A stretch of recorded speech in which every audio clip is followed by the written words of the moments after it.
የነበረው የአርሰናል እና የሲቲ ጨዋታ በስተመጨረሻ በአርሰናል 3-0 አሸንፈው እንግዲህ ተጠናቋል ማለት ነው። ይህ ጨዋታ እንግዲህ አርሰናል ከ18 በኋላ እንግዲህ ለመጀመሪያ ጊዜ ሆኗል ያሸነፈው ማለት ነው። ይህ ጨዋታ በጣም ደስ የሚል ጨዋታ እና ማራኪ ጨዋታ ነበረ። አርሰናል ይህንን ጨዋታ በደንብ ተቆጣጠሩት እንግዲህ አሸንፈዋል። ከዚህ በኋላ እንግዲህ አሰልጣኝ ኤንዞ ማሬስካ ከፔፕ ጋርዲዮላ ስንብት ላይ መጀመሪያ ጨዋታቸውን ማድረጋቸው ተከትሎ እንግዲህ ብዙ ነገር ይማራል ወይም ደግሞ ብዙ ነገር ማስተካከል እንዳለ ክፍተታቸውን መሙላት እንዳለባቸው እየተነገረ ይገኛል። ምንድነው መሙላት ያለባቸው? አንደኛው ነገር ቢኖር መሀል ሜዳቸው እንዳለ ክፍት ነበር። መሀል ሜዳቸው በጣም ብዙ ተጫዋች ተለቆበታል። ከነሱ መካከል እንግዲህ ሮድሪም እንግዲህ እንደተሰናበተ ታውቋል ማለት ወደ ባርሴሎና ለማቅናት እንግዲህ ተስማምቷል ማለት ይህ ተጫዋች እንግዲህ በ65 ሚሊዮን እንግዲህ ባርሴሎና ይህን ተጫዋች ማስፈረም እንግዲህ ከሲቲ እንግዲህ ተስማምቶ እንግዲህ አስፈርሟል። ለዚህም እንግዲህ ትናንትና የተመለከትነው ጨዋታ እንግዲህ መሀል ሜዳው በክፍት እንደነበረ እና ጭራሽ ሙሉ ለሙሉ አርሰናሎች የበለጡበት ጨዋታ ነው የተመለከትነው ማለት ነው። ይህ ጨዋታ እንግዲህ አርሰናል ሙሉ ለሙሉ ተቆጣጥሮት እንደነበረ ሙሉ ለሙሉ አርሰናል ግብን ማስቆጠር ወይም ደግሞ ሲቲ ምንም አይነት ግብ እንዳልሞከረም እና ያየንበት ጨዋታ እንደነበር እናስታውሳለን። የመሀል ሜዳው እንግዲህ በርናርዶ ሲልቫ የተለያዩ ተጫዋቾች እንግዲህ ከሲቲ እንደተሰናበቱ እናስታውሳለን። ኤሊዮት አንደርሰን የራሱን የሆነ ትንሽም እንግዲህ ተስፋ ሰጪ እንቅስቃሴ ቢያሳይም እንግዲህ ብቻውን ምንም ማድረግ አልቻለም። ወዲያው እንግዲህ ሲቲዎች እንግዲህ ወደ ገበያው እንደወጡ እንግዲህ ፔድሮን እንግዲህ ከዚህ ማስፈረም እንዳለባቸው ነው ማለት ነው። ወዲያው እንግዲህ ቀጥታ ሄደው እንግዲህ ፔድሮን ለማስፈረም እንግዲህ ንግግር ጀምረዋል። ትናንትና ጨዋታው እንግዲህ ሲቲ ይህንን ጨዋታ ባያደርግ ኖሮ ምናልባትም ሊጉ ላይ እንግዲህ በጣም ደካማ እንቅስቃሴ ማድረግ የሚችልበት እንቅስቃሴ ሰፊ ነበር ማለት ነው። ለዚህም እንግዲህ ሲቲ እዚህን ጨዋታ ማድረጉ እንግዲህ ያስመሰግናል ወይም ደግሞ አርሰናል እዚህን ጨዋታ ብልጫ መውሰዱ እንግዲህ ሲቲ እንዲዘጋጅበት አድርጎታል።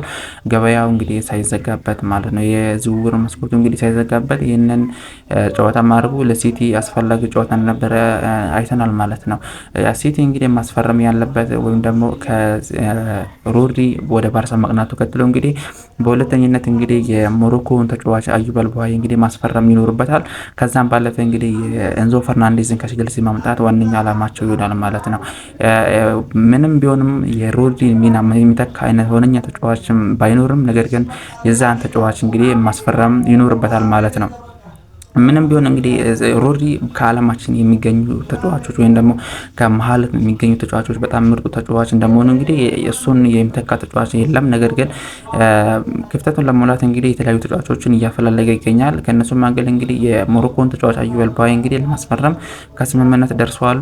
ኤንዞ ፈርናንዴስም እንግዲህ ቼልሲ የጣለበትን ገደብ ሲቲ እንግዲህ ቀን ገደቡ ተጠናቋል። በ120 ሚሊዮን በ24 ሰዓት ውስጥ ነበር ያስቀመጡለት። ነገር ግን ያ 24 ሰዓት ውስጥ እንግዲህ አልቋል ማለት ነው። ነገር ግን ምንም የሆነ ሆኖ እንግዲህ ይህንን ተጫዋች ማምጣት ይኖርባቸዋል ሲቲዎች እንግዲህ ሆኖም ግን የ120 ሚሊዮን ወይም ደግሞ ከዛ በላይ ብር አውጥቶ እንግዲህ የዚህን ተጫዋች ኤንዞ ፈርናንዴዝን ማስፈረም ግዴታ ይኖርባቸዋል ማለት ነው። ኤንዞ ፈርናንዴዝ እንግዲህ ግዴታ ስብስባቸውን ማጠናከር ይኖርባቸዋል ማለት ነው። ለዚህም እንግዲህ አርሰናል 3-0 አሸንፏቸዋል ማለት ነው። ምንም ቢሆን እንግዲህ ትናንትና ዋነኛው የሲቲ ክፍተት ግልጽ እንደነበረ አይተናል። ለዚህም እንግዲህ መሀል ሜዳው ዋነኛው ቦታ እንደነበረ አይተናል ማለት ነው።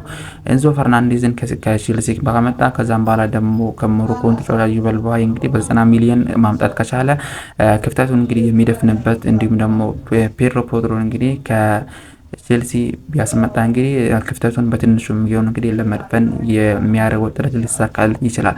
ኤንዞ ማሬስካ እዚህን ስብስብ እንግዲህ በደንብ ማጠናከር ወይም ደግሞ ስብስባቸውን መፈተሽ እንዳለባቸው ከአሁኑ የተረዱ ወዲያው ወደ ገበያ የወጡበት ሆኖ አግኝቶናል ማለት ነው።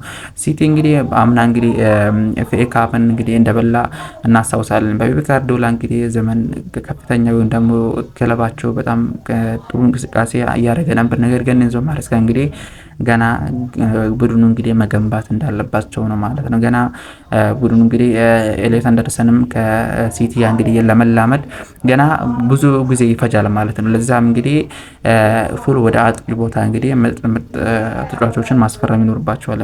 ሃላንድን ትናንትና ስንመለከተው እንግዲህ እንዲሁም ደግሞ ጀርሚ ዶጉን ፎደንን ስንመለከት እንግዲህ አርሰናል ለተከላካዩ ብቻ በጣም ምርጥ እንቅስቃሴ ወይም ደግሞ በተከላካይ ቦታ እንግዲህ ምንም ግቦች ራሱ እንዳይሞክሩ ያደርጉበት ሆነ እናነሳዋለን ማለት ነው። ለዚህም እንግዲህ አርሰናል ቢሆንም የአርሰናል ክፍተት እንግዲህ የሳሊባን እንግዲህ ክፍተት መጠገን መቻል ይኖርበታል።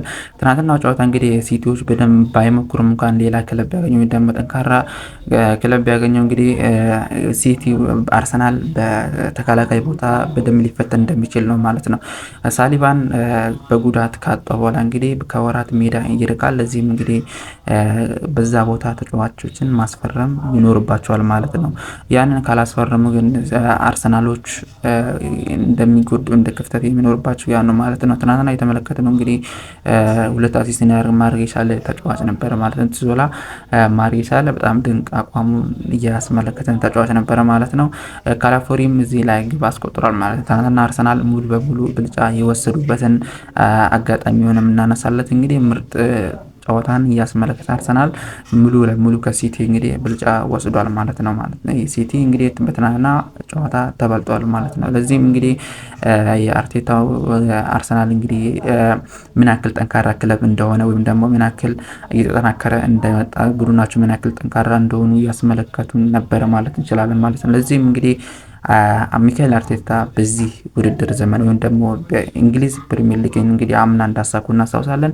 በድጋሚ ደግሞታል የሚለው ይጠበቃል። ምክንያቱም ስብስባቸው በደንብ ጠንካራ እንደሆነ ምን ያክል ጠንካራው አርሰናል ትናንትና ተመልክተናል ማለት ነው። ምንም ያክል እንኳን በተከላካይ ቦታ ቢሆንም ተከላካይ ቦታ ላይ እንግዲህ ክፍተት ቢኖርበትም ነገር ግን ምን ያክል ክለባቸው ጠንካራ ለውድድሩ ምን ያክል ዝግጅት እያደረገ እንደሆነ ተመልክተናል። ሲቲን ሲያሸንፍ እንግዲህ ትናንትና ምንም አይነት ጎሎች አልተሞከሩበትም ማለት እንችላለን። ምክንያቱም ተከላካይ ቦታ ሲቲ እንግዲህ በመሀል ሜዳ ከተበለጠ በኋላ በነ ራይስ እና ትናንትና በነገራችን ላይ ለመጀመሪያ ጨዋታ ወይም ደግሞ በጉማሬሽ እንግዲህ ትናንትና ጨዋታን አድርጓል። በደንብ ምርጥ እንቅስቃሴ ማድረግ የቻለ ተጫዋች ሆናል ማለት ነው።